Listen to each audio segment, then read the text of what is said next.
Hello everybody, it's LSBG here, and yes, it is finally my birthday. I have turned years old, and I will now be answering your questions as promised. So, let's just start out with an easy one, and probably one you guys really want to know.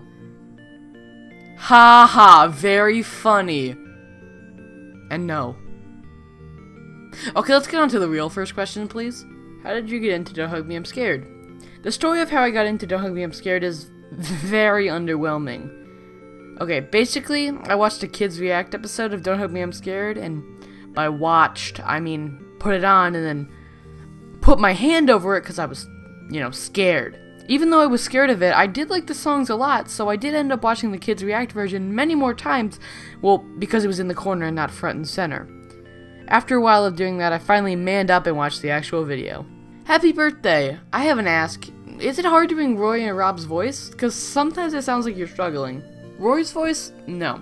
Rob's voice? Occasionally. Rob's voice in the art trio is super easy, but Rob's voice in Sketchbook of Tony hurts my throat a lot. Mainly because I try to be a lot more accurate than usual. Happy birth, dear child! How long have you been into Don't Hug Me, I'm Scared?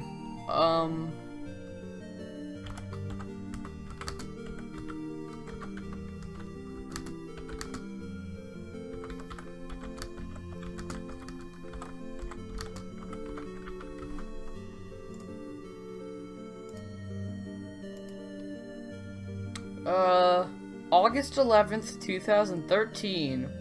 Happy birthday. I have a question. What will you do if you get 1 million subs? This is not a joke. If I get 1 million subscribers, I will eat my shorts. Like, actually eat an entire pair of shorts. If you don't believe me, well, I guess you're just gonna have to get me to 1 million and see if I'm not lying. Happy birthday. And how old are you? And who was the hardest character to voice? I'd rather not reveal my age, thanks. I'd say the hardest character to voice is probably either Colin or Tony. Tony's voice takes a lot of effort and confidence to pull off correctly, and Colin's voice just takes more work in editing so I can add the computer effects and whatnot.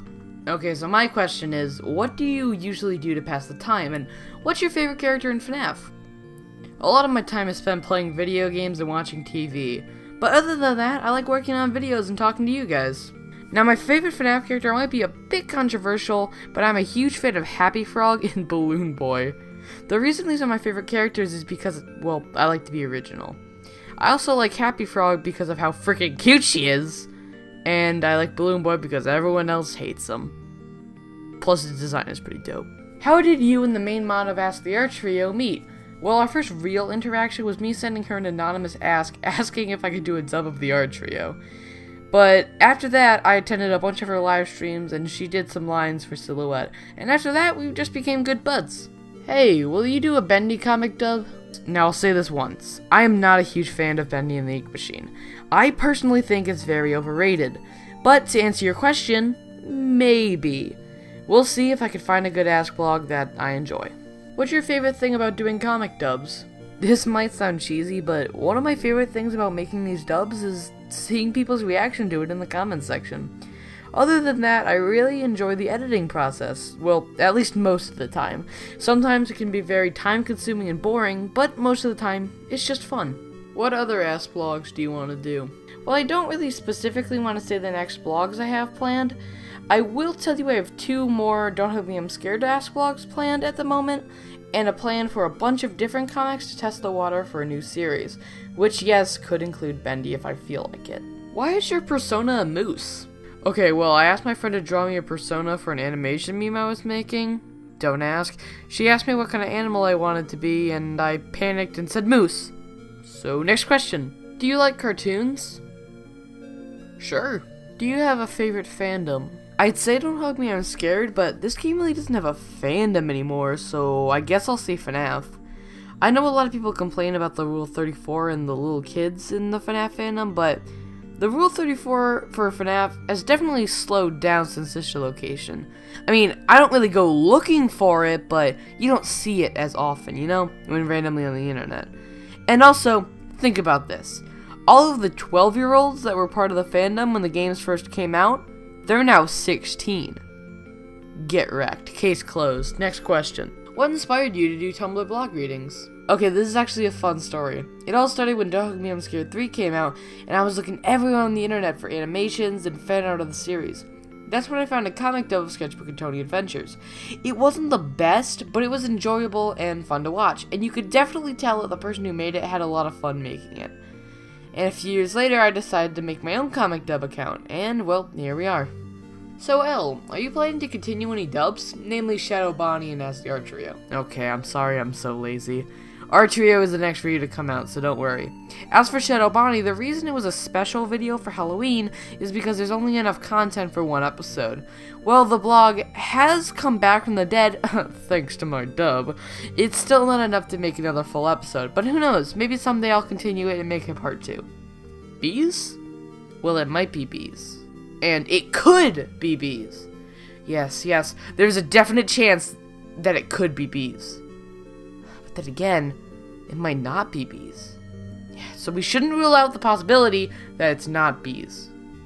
How many ships do you ship? 27. Why do you ask? Now that we're done with all the questions, it's finally time for the art contest winner. Now, I was originally going to go through each and every one of the drawings, pointing out what I liked about them, but then I realized this video is about 6 days late, so instead, I'm going to be talking about just the winner and an honorable mention. Now, before I say the honorable mention, on screen now are all the drawings that were entered and the names of who drew them underneath. Thank you for entering, and if you guys want to subscribe to these people, their links will be in the description. Now for the honorable mention before the winner. This is a really well-drawn piece of art by Crystal the artist.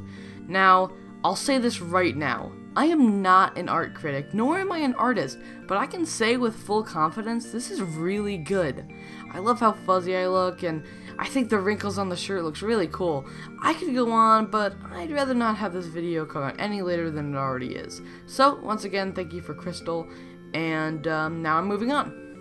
And the winner is Twyla Brink, who made this amazing piece of artwork. I don't even know where to start with this. Well, first of all, it's so freaking cute! Excuse me. The shading is fantastic, and I love the stance I'm in. It's so good. I could go on for hours about what's so amazing about this art piece, but I think you can just have a look at it for yourself. So once again, thank you so much for all of the amazing fan art and for everyone who entered, and especially thank you to Twyla Brink and Crystal the artist. All of their links will be down in the description, and I will see you in the next video, which will be our trio, I promise.